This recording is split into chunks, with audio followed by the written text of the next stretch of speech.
Hello বন্ধুরা, তোমরা সবাই কেমন আছো? আশা করি সবাই খুব ভালো আছো, সুস্থ আছো। আর আমিও তোমাদের ভালোবাসায় আশীর্বাদে খুব ভালো আছি। তো আর একটা নতুন ব্লগ নিয়ে চলে এলাম তোমাদের জন্য, তোমাদের ভালোবাসার জন্য।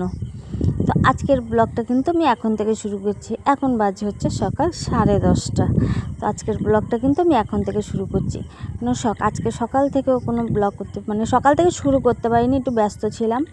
তারপর হচ্ছে একটু বাজারে গেছিলাম, যার কারণে আর সকাল থেকে শুরু হয়নি। তো রান্না করতে করতে রান্নাটা বসাতেই ভাবছি যে না, আজকের ব্লগটা এখান থেকেই শুরু করি। তো একদম নতুন রান্নার জায়গা থেকে কিন্তু ব্লগটা আজকে শুরু করলাম। তো নতুন জায়গার ব্যাপারটা তোমাদের আমাকে পরে বলছি। তোমরা আগের ভিডিওটায় দেখেছো যে আমার রান্নার জায়গাটা রেডি করা হচ্ছিল। তোমাদেরকে আমি তখন বলিনি যে আমি মিস্ত্রি কাজ করছিল, সেটা তোমরা দেখেছো। কিন্তু কিসের কাজ হচ্ছিল বা কেন হচ্ছিল সেটা আমি তোমাদেরকে বলিনি। তখন ভেবেছি যে না, বন্ধুদের সঙ্গে একবারে রেডি করেই তারপরে দেখাবো। যারা আমাকে এত ভালোবাসা দেয় সেই বন্ধুদের একদম রেডি করেই দেখাবো। তো তার জন্য আমি আগের ব্লগটাই বলিনি।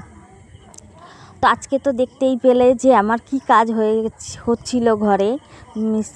মিস্ত্রি কাকা কি কাজ করে দিয়েছে। তো মূলত হচ্ছে তোমাদের এখন বলি, আমি রান্নার জায়গাটা ঠিক করিয়েছি। তো রান্নার জায়গাটা আগে অন্য জায়গা ছিল, সেটাও তোমরা দেখেছো। আর আজকের ভিডিওতে দেখতে পাচ্ছ যে রান্নার জায়গাটা কিন্তু পুরোপুরি চেঞ্জ হয়ে গেছে। তো যাই হোক, তো রান্না করতে করতে দেখো বাসন কিছুটা বাসন এই যে বাইরে রেখে গেলাম। আর এখানে দেখো কটা জামা কাপড়ও ভিজিয়েছি। আর হচ্ছে আর দুটো বিছনা চাদর রয়েছে, সে দুটোও ভিজাবো। তো এগুলো এই যে বালতিতে ঢেলে নিলাম। আগে যেগুলো ভিজিয়েছি এগুলো হচ্ছে তোমার দাদা ভাইয়ের কাজের জামা কাপড়। তোমার দাদা ভাই হচ্ছে 1 মাস বাদে কালকে রাতে বাড়ি ফিরেছে। তো কাজের যে জামা কাপড় ছিল সেই জামা কাপড়গুলোই সকাল সকাল ভিজিয়ে দিয়েছিলাম, যেগুলো পরে হচ্ছে কাজ করে সেইগুলো। আর এমনি যেগুলো সবসময় পরে ঘোরে বা বিছনার চাদর টাদর নিয়ে গেছিলো সেইগুলো এবার ভিজিয়ে দেবো। তো এই যে ভিজিয়ে দিয়েছি, এই দেখো গামলায় কিন্তু ভিজানো রয়েছে। আর তার সাথে সাথে দেখো রান্নার বাসনগুলোও কিন্তু আমি মেজে নিচ্ছি। শুধু রান্নার বাসন নয়, সকালে সব জলখাবার খাওয়া হয়েছে সেই বাসনগুলো, সকালে সবাই দই মুড়ি টুড়ি খেয়েছি, তো সেই বাসনগুলো। তো তোমার দাদাভাই খেয়ে একটু বেরিয়েছে, তো অনেক দিন পরে বাড়ি এসেছে, তো একটুখানি বেরিয়েছেও। আর আজকেও আমার ভিডিওতে দেখা যাবে না তোমার দাদাভাইকে, যেহেতু একটু ব্যস্ত আছে। আর এই যে আমার রান্নাবান্না কিন্তু হয়ে গেছে, দেখেছো। এখানে দেখো ভাত করে নিয়েছি। আর তোমাদেরকে তো বললাম সকালে বাজারে গেছি, তো এই যে চিকেন করেছি। আর হচ্ছে দেখো কচুরলতি ভাজা করেছি, বাজারে যে কচুরলতিগুলো বিক্রি হয় হাইব্রিড, সেইগুলো নিয়ে এসেছিলাম, তো সেইগুলো ভাজা করেছি। আর এই দেখো একদম গ্যাস ট্যাস মুছে কিন্তু একদম পরিষ্কার। আর তোমরা বলো কিন্তু আমার রান্নার জায়গাটা কেমন হলো। আগের রান্নাঘরটা তো এইখানটায় ছিল, তো এই জায়গাটাকে সরিয়ে আমি ওই মাথায় নিয়ে গেছি। আর এইখানটায় দেখো টেবিলটা বসিয়ে সুন্দর করে গুছিয়ে দিচ্ছি। তো সব বাড়ির বউদেরই ভালো লাগে যে এরকম একটু বেশ গুছানো গাছানো থাকবে। তো আমারও অনেক দিন ধরে ইচ্ছে ছিল রান্নার জায়গাটা করব, কিন্তু করার হয়ে উঠছিল না। কেন বলো তো, পয়সার তো একটা ব্যাপার আছেই, সেটাও রেডি করতে পারছিলাম না, আর হচ্ছিলও না। তো ফাইনালি এটা রেডি করেই নিয়েছি রান্নার জায়গাটা। তো কেমন হয়েছে বন্ধুরা অবশ্যই একটুখানি জানিও। তো বারান্দার এক মাথাতেই আমি রান্নাঘরটা করেছি, আর এক মাথায় তো দেখলে টেবিল বসিয়ে দিয়েছি, এই দেখো। তো এখানটায় বা কেমন লাগছে বলো। আর এখানে কিন্তু একটা জানলা আছে।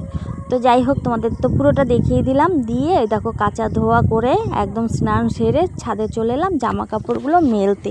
তো ছাদে এসেছি, ছাদে তো পা দিতে পারছি না, তাকাতেও পারছি না, এত রোদ আর এত গরম। জানো তো, মনে হচ্ছিল কি আমার পায়ের তলায় ফোসকা না পড়ে যায়, এরকম অবস্থা হচ্ছিল। তো যাই হোক, তাড়াতাড়ি করে আমি জামা কাপড়গুলো দেখো মেলে দিচ্ছি। আর একদম স্নান টান করেই ছাদে চলে এলাম, জানো তো। যে না, ভাবলাম যে কাচাকুচি যখন হয়ে গেছে একবারে স্নানটাও সেরে নিয়ে তারপর হচ্ছে ছাদে গিয়ে জামা কাপড়গুলো মেলে দিয়ে আসবো পাশের বাড়িতে। তো আমাদের বাড়িতে তো সেরকম রোদ পড়ে না, তোমরা তো দেখোই। যে সামনে উঠোন টুকুনিতে যেটুকুনি রোদ পড়ে সেখানে তো আর জামা কাপড় মেলা যায় না। আর কলপাড়ের দিকটায় হালকা পাতলা রোদ পড়ে, তো সেরকমভাবে শুকাবে না যেহেতু চাদর টাদরগুলো। তো ভাবলাম না, ছাদেই মেলে দেওয়া যায়। তো ওই জন্য ছাদে চলে এলাম। আর তোমার দাদাভাইও কিন্তু বাড়ি চলে এসেছে। তোমার দাদা হয়েছে স্নান করছে, আর আমি এদিকে জামা কাপড়গুলো মেলতে চলে এসেছি। তো অনেক দিন অপেক্ষার পর আমার রান্নাঘর জায়গাটা আমি একটু চেঞ্জ করতে পেরেছি, কিন্তু সেইভাবে নয়, কোনো রকমভাবে যাতে রান্না করা যায় সেইভাবেই করতে পেরেছি। তবু তোমাদের কাছে জিজ্ঞেস করছি কেমন লাগলো অবশ্যই জানিও আমার নতুন রান্নার জায়গাটা। আর নতুন রান্নার জায়গায় কিন্তু প্রথম দিনই কিন্তু চিকেন রান্না করেছি আমি। কেমন লাগছে বলো তো নতুন রান্নাঘরে। তো যাই হোক, এই দেখো আমার জামা কাপড়গুলো কিন্তু প্রায় মেলা কমপ্লিট, কিন্তু রোদ যেমন গরম তেমন কিন্তু সুন্দর হাওয়াও আছে। তোমরা দেখে বুঝতে পারছো গাছের পাতাগুলো কি সুন্দর নড়ছে, দেখেছো? প্রচুর হাওয়া ছিল ছাদে, জানো তো, জামা কাপড়গুলো মেলতে গেলাম। আর আমার বাড়িতে তো খুবই হাওয়া আসে, যেহেতু মাঠের পাশে বাড়ি। তোমরা সবাই জানো যে আমি একদম মাঠের পাশে আমার বাড়ি। দারুণ একটা মিষ্টি হাওয়া সারাক্ষণ।